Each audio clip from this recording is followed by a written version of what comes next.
wabarakatuh. Wujud anjing pas jalanna, patokan deui sareng abdi, Andisti Kyokintari Sasaski. Jeung abdi Friska Latifani dina siaran Sirna, siaran Panganyarna. Program nu sok ngabahas topik-topik hanit di kalangan masyarakat.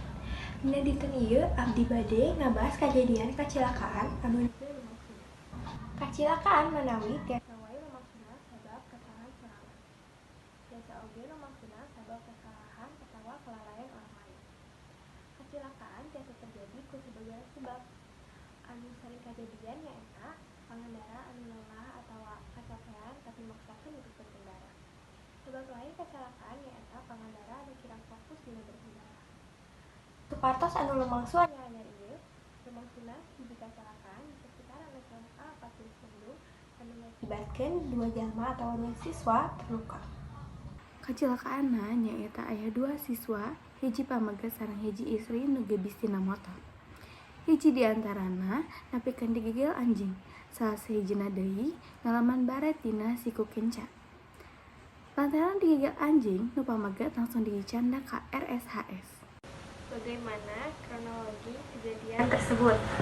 Kronologina pas pulang sekolah kan udah mau pada pulang. Nah di jalan teh ada anjing yang di pinggir jalan bolak-balik mondar-mandir, terus tiba-tiba nabrak motor. Udah. Mengapa kejadian tersebut bisa terjadi?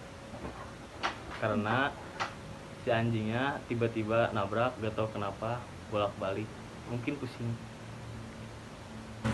Kapan kejadian itu terjadi? Hari Jumat pulang sekolah tanggal 12 Januari. Apa yang kamu rasakan saat kejadian itu terjadi? Kaget, terus biasa aja, sakit dikit.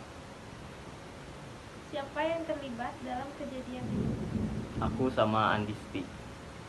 Sakit wae nu bisa urang duaan dugikeun, patepang deui sareng Andisti Kyokintari Sasaski. jeung abdi Friska Latifani dina program Sirna, siaran Panganyarna, nu tayang di jam 12 WIB. Wassalamualaikum warahmatullahi wabarakatuh.